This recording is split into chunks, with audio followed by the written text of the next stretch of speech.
A 93 million euro European grant plus a 20 million euro German grant will help the government of Bangladesh to provide cash assistance to workers in the export oriented industries adversely affected by the economic fallout of the pandemic and contribute to boost the resilience of the national social protection system.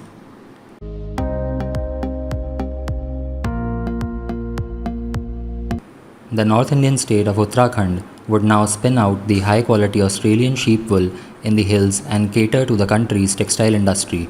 A test report of the sheep wool quality compiled by the State Animal Husbandry Department corroborated that the wool's quality is similar to what the famed merino sheep gives in Australia.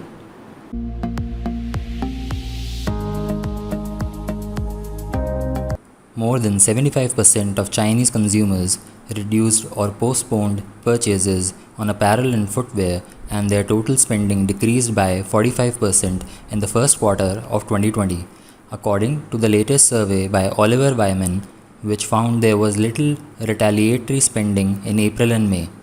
The largest apparel market is expected to see a 15% contraction in 2020, equivalent to about $60 billion in market value.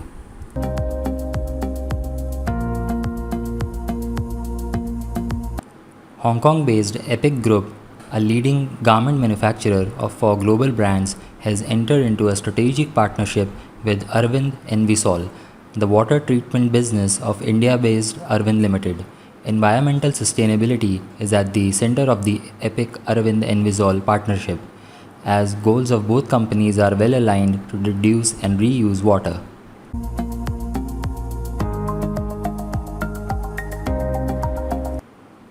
Iran suffers from a high level of illegal apparel imports, with about 90% of foreign clothing being smuggled into the country, according to the Textile Apparel and Leather Industry Organization affiliated to the Ministry of Industries, Mining and Trade.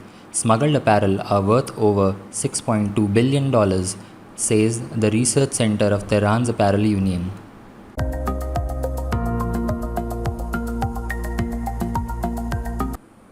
In the times of lockdown, ASOS Marketplace has witnessed strong sales, brand and traffic growth in April and May as customers turn to online retail for vintage and independent fashion fix.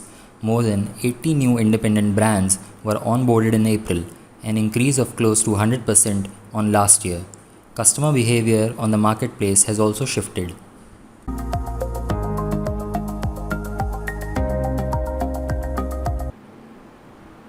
About half of Bata India's retail outlets are operational now, and the shoe manufacturer and retailers expects a revival in demand by September with the onset of festival season.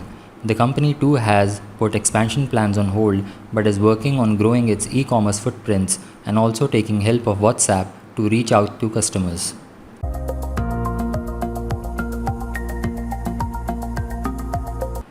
India has initiated an anti-dumping investigation concerning imports of polyester yarn from China, Indonesia, Nepal and Vietnam.